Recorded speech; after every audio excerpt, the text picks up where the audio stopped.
I think I have the honor to be the last one speaking for you today, so I'll try not to be too long. I work as a senior specialist on labor migration, human development, and migrant integration at the International Organization for Migration. I'm now based in Brussels. We have a regional office there that covers the EU, Norway, and Switzerland. I'm there since January. Before that, I worked 10 years in Africa, also on migration, labor migration, migration and development, and it's very interesting to connect both ends and to know how to say the perceptions of the sending countries as well as now the perspective of the receiving countries. Now, I don't know how many of you know IOM. Has any of you heard about us? Don't feel shy, yes. Some, maybe about half of you. So for those who are not familiar with who we are, IOM was actually established in 1951, right after the Second World War. And one of the first things we did was actually to help with the refugees crisis at that time. Now, at the moment, we are, I think, the leading international intergovernmental organization on migration. We have 162 member states. So we're not as such a UN agency. Sometimes there is a bit of confusion around that, although we're very close to the UN.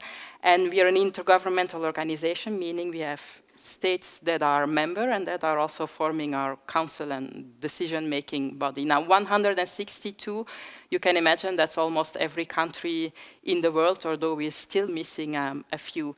Now, we also have offices across the world. We are a very decentralized organization. We are present in more than 100 countries, which also turns that the nature of our activities is such that we can also connect, for example, between sending, receiving, and transit countries, because if we want to manage migration, usually there are always different countries involved. Now, our mandate is to promote humane and orderly migration for the benefit of all, because we believe that migration is a positive thing. Nowadays, sometimes we can get a different impression if we hear the media or the public opinion, but I'm strongly convinced that migration is positive as long as it's well managed and as long as this is for the benefit of everyone.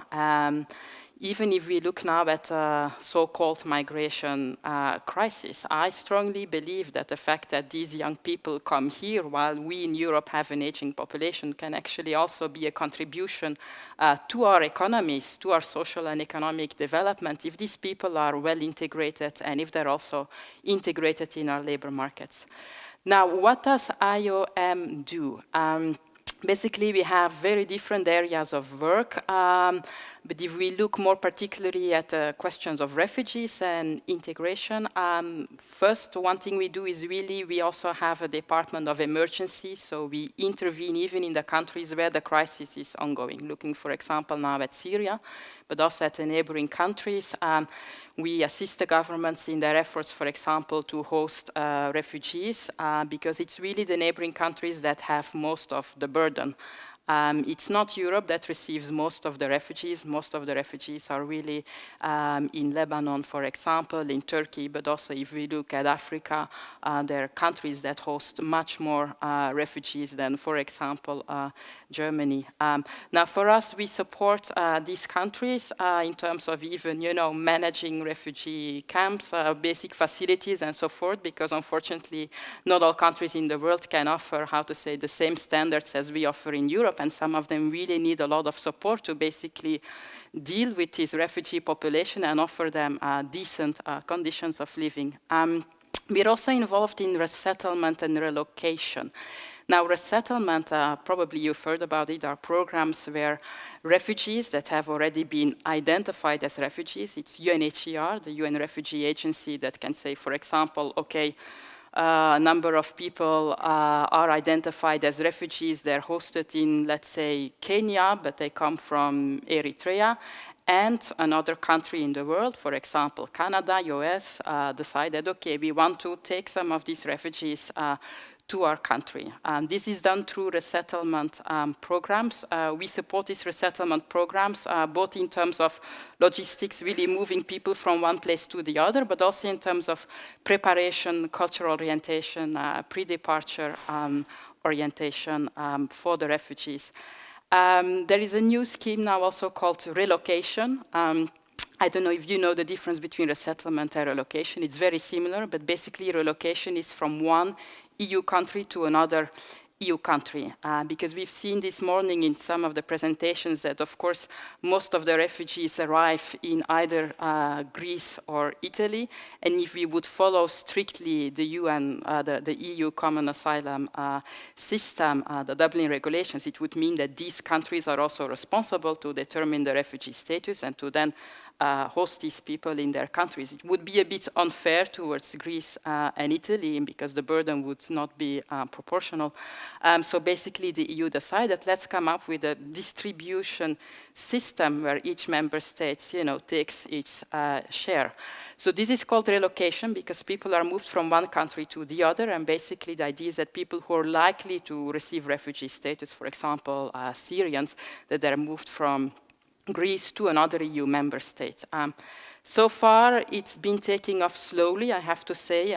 Many member states committed to participate in this scheme, but in the end, only 20, 100, 5,000 maybe are taken. So it's having some implementation difficulties, but still, I think this can be a good system. Again, if migrants are well prepared, and also here we play the same role as in resettlement. We try to prepare the migrants before departure, and we have, agreements with hosting governments on that. Now I want to give a few more examples of IOM activities, and mindful of the time, I will stop after that. Basically, I already spoke a bit about cultural orientation. It's very important. Because some of the refugees and migrants that come, they really have no idea what to expect.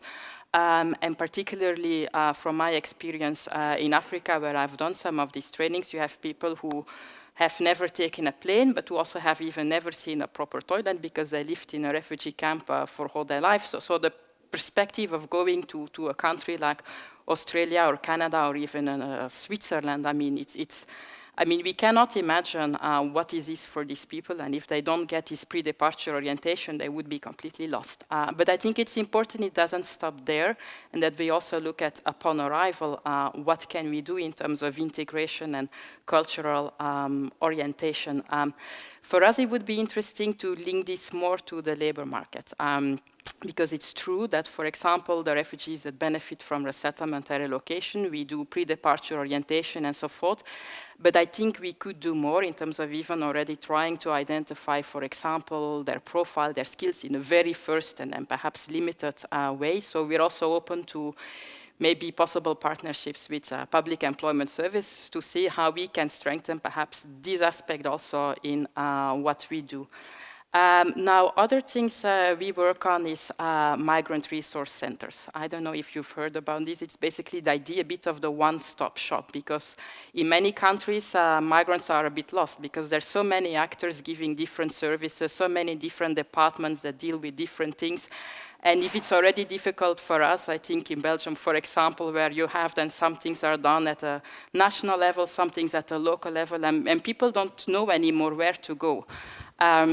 The migrant resource centers, and sorry, almost there, we have a handbook on this, which is freely available on our website, is basically explaining this idea of the one-stop shop and how it can work.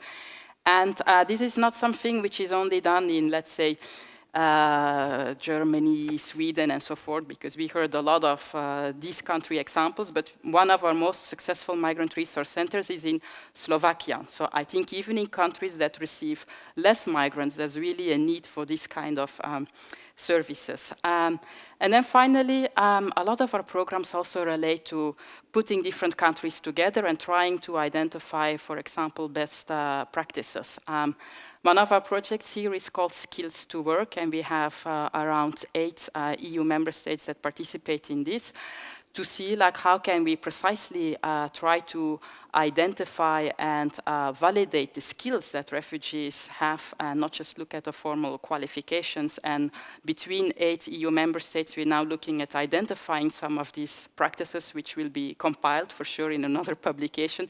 But also there is a website, etc., around that. So I'm not going more in detail. I have a lot of materials with me, so those who are interested, please do come to see me. I'm still here even tomorrow. I have some information materials I'm happy to share with you. And again, for those who are not familiar with IOM, we do have offices across most countries, so I'm happy to introduce you also to my counterparts in your country and to see how we could possibly work together for the integration of refugees. Thank you.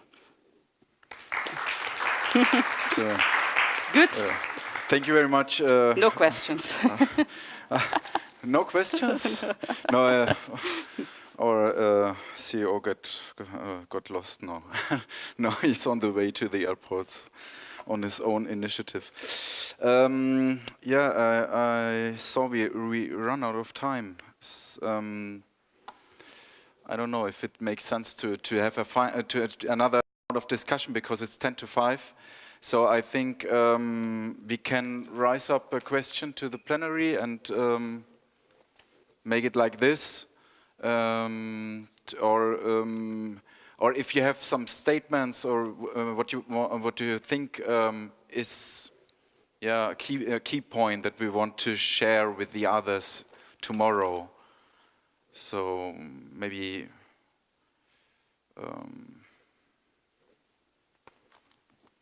Perhaps we just have the chance to ask some questions for the last I five minutes.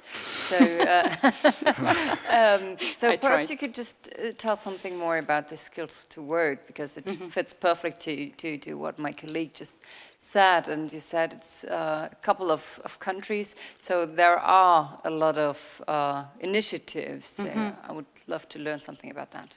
Yeah, well, in terms of the countries we have involved in skills to work, it's Belgium, Hungary, Ireland, Italy, the Netherlands, Slovakia, Slovenia, Spain, and the UK.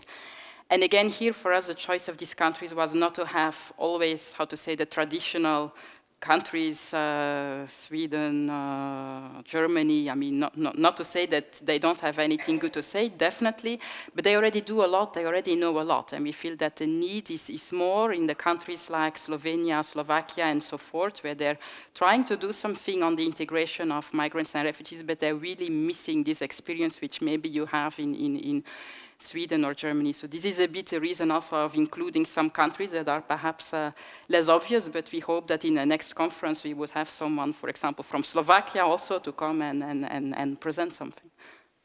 Yeah, I have an info sheet which I'm happy to give to you about the Skills to Work project and explain a bit more also about what are the activities and what do we expect to come out of this project.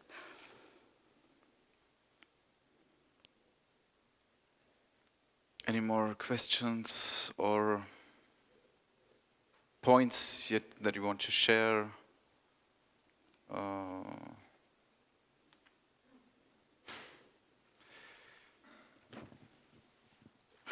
Sorry, last question. You said something about pre-departure orientation, and what is the content? So IOM is doing it for loads of countries? Yes. What is who's the one who's funding it? Who's yes. the one who's asking you to do that, and who gives you the content? Yes. I'll again refer to a nice book which I brought with me and which is available for free. It's called Head Start to Integration, a global review of pre-departure support measures for migrants. So this, if you want to read a lot, it will give all information. But basically, we do this upon request of the receiving countries. So not only for refugees, because now I've talked mostly about refugees through, for example, the resettlement and relocation schemes, but for example also for migrants that come through family reunification, and even in certain countries, migrants that come through labor migration schemes. So the money is coming from the receiving countries. Let's say we have resettlement to Canada. Canada will pay us to actually deliver these pre-departure orientation trainings. More and more also European countries. It's true that in Europe, Europe, we have less of this tradition of resettlement schemes, but it's coming more and more.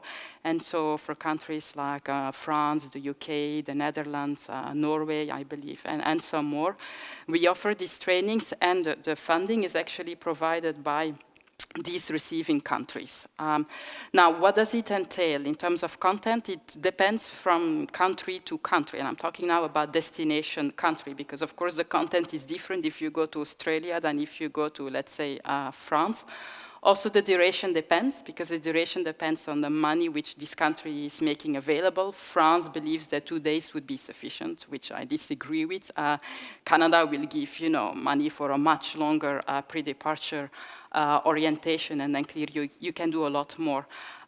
Usually it's working really on skills and so forth. It's not training. It's not like sitting in a room and training people, right? It's much more also about intercultural competences and things like that. There can already be an aspect of language training, but again, since usually the time is short, there will not be, a lot of focus on that, but it can even be some practical things like how do you pack your suitcase, and what do you take? So it's very practical, but I have information on that I'm happy to give you so you can see a bit what is offered in terms of content. It's done by our own trainers. So we have a department for that in our headquarters that coordinates all of these, and we have trainers, cultural orientation trainers across the world that basically deliver this training. So we're not depending on external, let's say, people for that.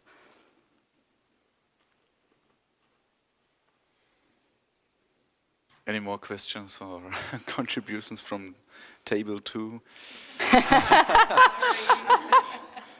No, I think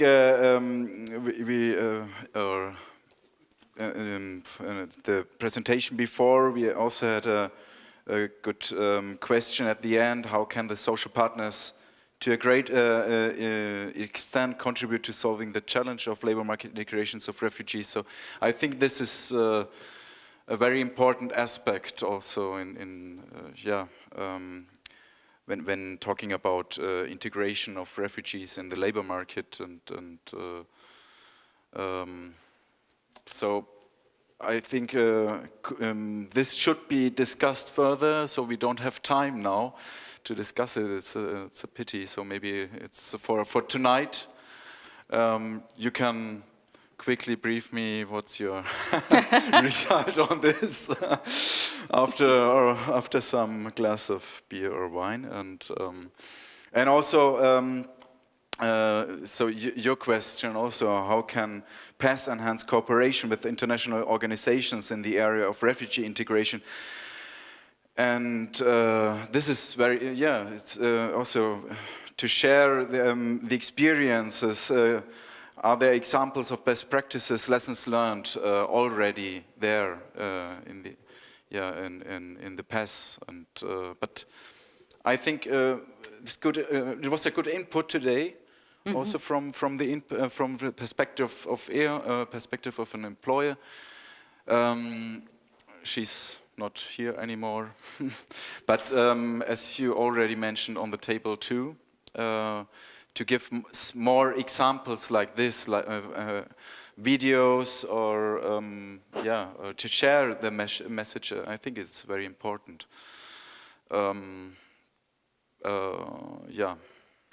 I don't know if somebody wants to add something that we should share together with the audience tomorrow with the audience, some key point, some.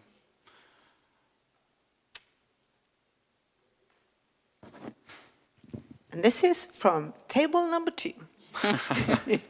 No, just thinking, because I do not work in PES, but I'm thinking like this. I mean, PES can't save the world. You have to collaborate with loads of other sort of actors, and I think that's really important to bear in mind for everybody, to take that in account.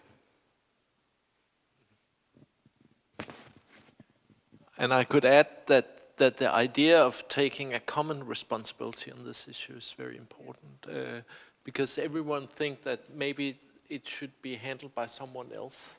but it has to be handled by all of us. And in the Danish case, I think this, I mean, the understanding that what was the fears of the different parties here, from the labor unions, the fears that you get a new kind of labor market without any kind of organization. It's just people trying to help themselves. They didn't like this part of it, and for the employers, they don't like the idea that they have to pay a lot of taxes in the future because this is very expensive. So then they could find some kind of solution where it's getting more organized, but also it's possible for the employers to actually employ people because the wage is not so high. Some final comment from table 5 or table 6? That's last chance. Last chance. Otherwise, we will talk a lot more. Okay.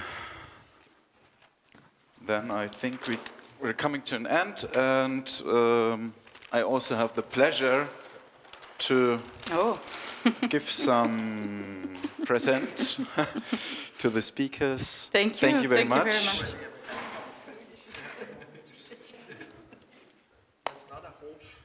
Thank you very much. And